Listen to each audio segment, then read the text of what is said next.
My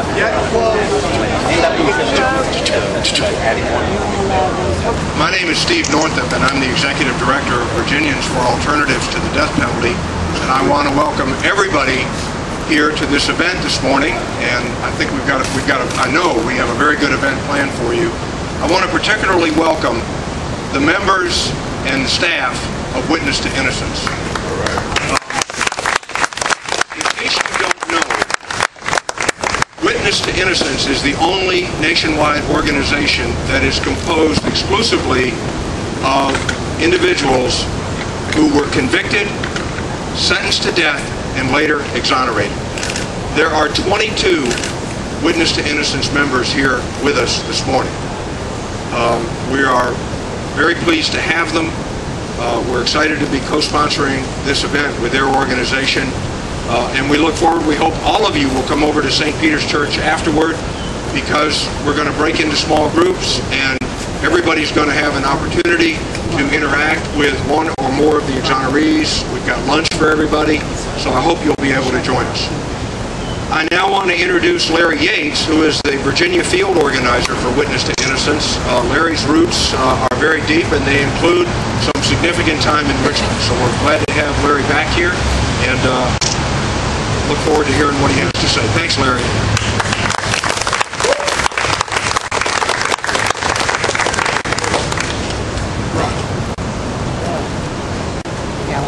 Thank you so much, Steve, and it's great to be here.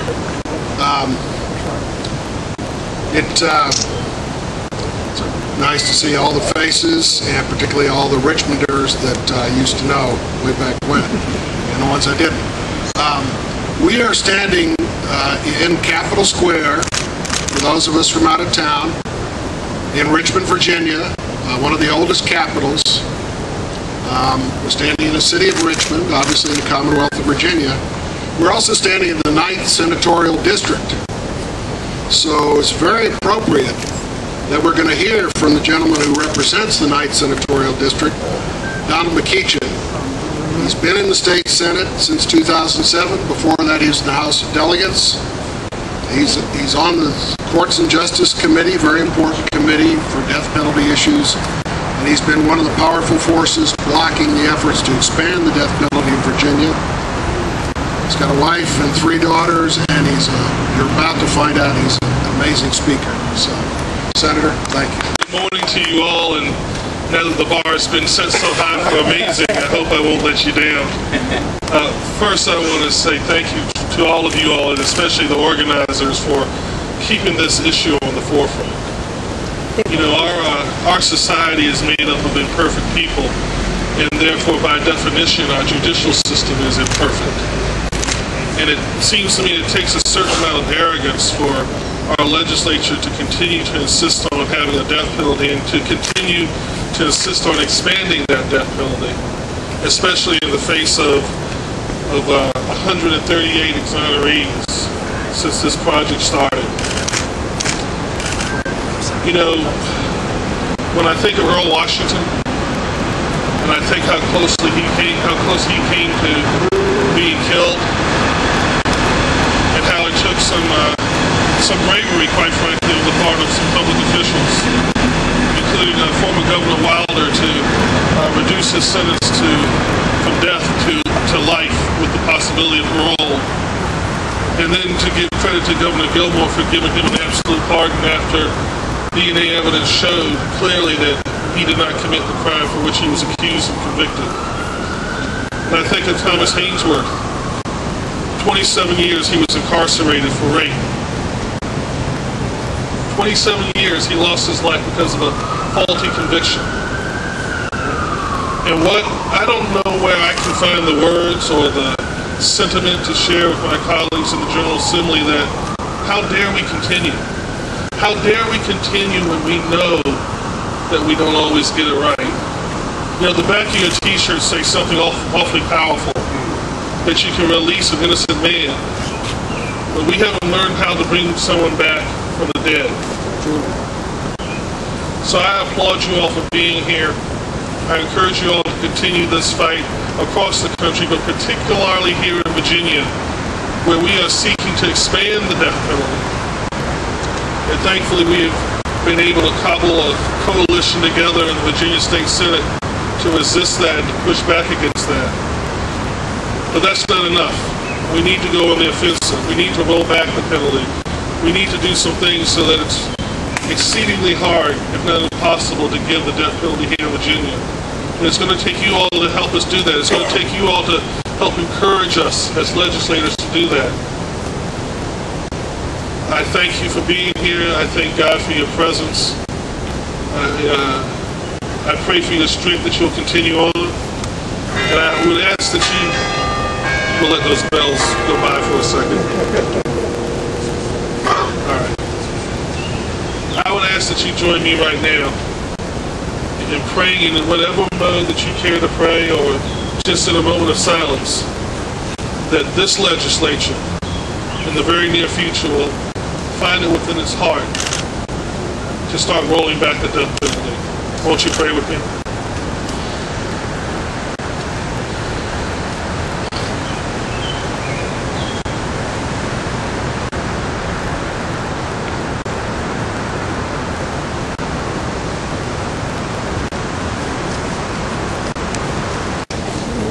I don't think I was wrong. We're now going to hear from one of the exonerated death row survivors and one who has been at the core of Witness to Innocence from its beginning, who's our Director of Communications and Training, Ray Crow. It's not always easy to speak about these things. Our past, surrounded by men and women, it's at that time on death row, in their own state, their own country, did not want to believe in their innocence, said they weren't worthy of living. It is hard to raise a voice for those others that right now are sitting behind those bars, wondering if their turn at freedom, their chance, good fortune, to be able to prove that they were innocent, come out from underneath the executioner's sword. It does happen. Again, the measure of a person is not the mistakes that they make, it's the actions they take after they recognize that they made a mistake. Do you lie? Do you hide? Do you cover it up? Do you conceal it? Or do you admit it and fight for that change? I'm very fortunate and blessed to be surrounded by men and women who've been fighting for that change. Because we all know we are human and we do make those mistakes. But we can correct them. But we still have our men and women in prison. While we still have their lives here on earth with us, we can still protect them and release them. We can if we continue to execute. And here in Virginia is one of the states that seem to want to execute people faster and quicker. With no regard for the possibility that they made a mistake, that there's an innocent person on your death rows. Look into your hearts, Virginians. Look into the eyes of some of them mothers and fathers of their sons and daughters who are on death row. Check into some of your people that you have right now sentenced to death. Look at their cases. Are you really sure they're completely guilty? Are you sure they're worthy of dying in the name of all the people of the state of Virginia? Well, all of us that are here represented a lot of different states where we were. In each one of those states, we're sure that we were guilty, sure that we were murderers, that we were monsters and deserved to die. By the grace of God, we were proved that they were wrong. We're very fortunate. And each of us had a fight with our little handful of family, our handful of friends that believed in us and took on that justice system. And fought, not knowing how, just knowing why, because it was the right thing to do. And our little voices were heard, barely in the winds of that justice system, the overpowering justice system. But our words were heard. Our voices were finally made alive. And our prayers were finally answered because we were released. That was just each of us with our small little handful of family. You think of the power of our voices here now, what we can do, what we can accomplish. Think about it, Virginians, and stand firm, all of us, all of you. Make your voices heard. We as witnesses and death row survivors are here to add our voice to your movement, to your efforts. Remember, because one day it could be your brother, your father, your son, or your daughter. Don't let that happen. Thank you.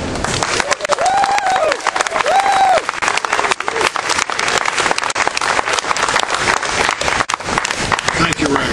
Always honored. We're now going to hear again from Steve Northup, who's going to talk a little more about what Virginians can do. What Virginians for Alternative Death Penalty is doing. Thanks, Larry. I just want to share a little bit with you all what we at Virginians for Alternatives to the Death Penalty are doing to try and end the death penalty in Virginia. VADP was founded just about 20 years ago. We We are the only statewide organization committed to abolition of capital punishment in Virginia. We have more than 4,000 members and supporters throughout the Commonwealth of Virginia. We are a very active presence in the General Assembly. We work closely with members of the General Assembly, such as Senator McEachin, who agree with us that the time has come for Virginia to start rolling back the death penalty. And we're going to keep doing this until we're successful. We're not going to stop until we're successful. And I just want to say that, without question, one of the most powerful reasons to question the death penalty is represented here today by these innocent men and women who were convicted and sentenced to death, and but for the chance to prove their innocence, would have been executed. As Senator McEachin said, Earl Washington came within 8 days of being executed here in Virginia, a little more than 20 years ago. If it had not been for the intervention of Marie Deans, who was one of the founders of Virginians for Alternatives to the Death Penalty, and a team of lawyers who fought passionately for Earl's defense, Earl would have been executed. And Virginia would have executed an innocent man. So I hope if there are Virginians here who are not among our membership at BADP, we will have forms that you can fill out. You give us your contact information. We'll be in touch with you. We communicate regularly with our members through a variety of means. I mean, we're really coming into the modern era. We're on Facebook. We're going to be on Twitter soon. We've got a website. We email regularly to our members. We send letters to our members. We try and keep everybody advised of what's going on involving capital punishment here in Virginia. And we depend upon the support of our members. The only thing that's really going to make a difference in Virginia, ultimately, at the end of the day, is when the members of the General Assembly realize that the people of Virginia have decided they no longer want to have the death penalty. So I want to thank everybody for coming out today. As I said before, I hope you'll join us after the rally here at the Bell Tower. I hope you'll join us over at St. Peter's Catholic Church, which is only about a block and a half away, for some lunch and then some opportunity to share and speak in small groups with some of the exonerees. Thanks again for coming.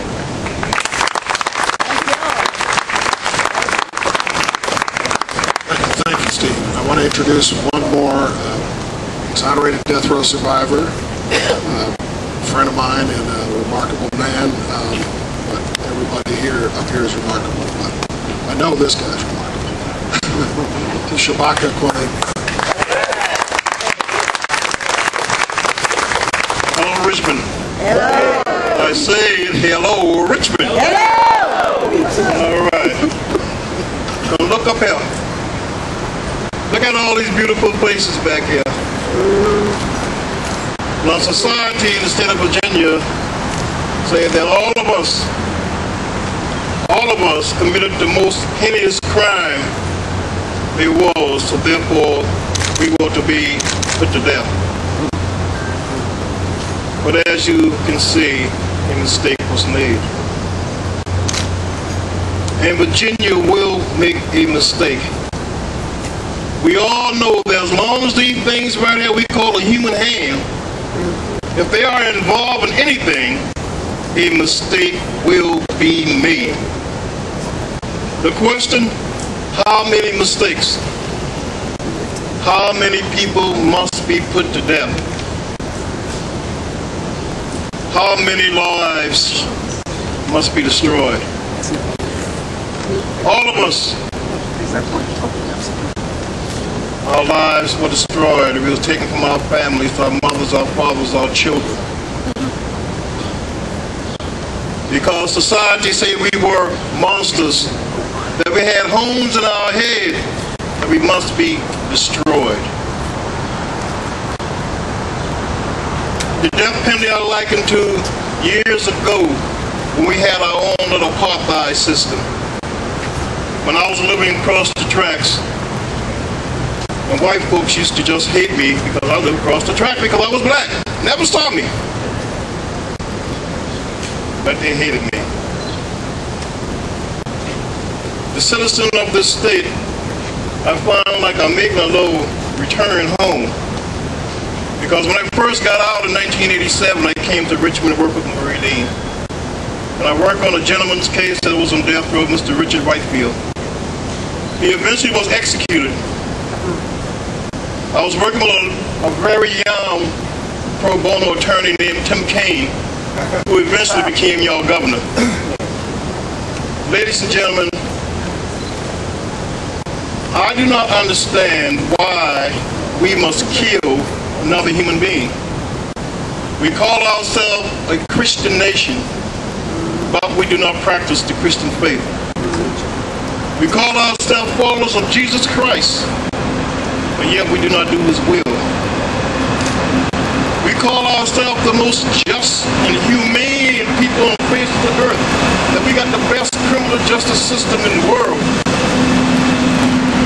Look, ladies and gentlemen, is this what the best criminal justice system in the world have to offer? I came within 15 hours of being murdered, not executed, murdered. 15 hours. And there was some up here that came closer.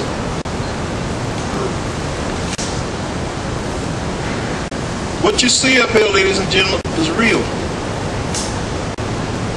Look, Virginia, this is real. Now, who among you will go to our family and say, "Sorry, I made a mistake"?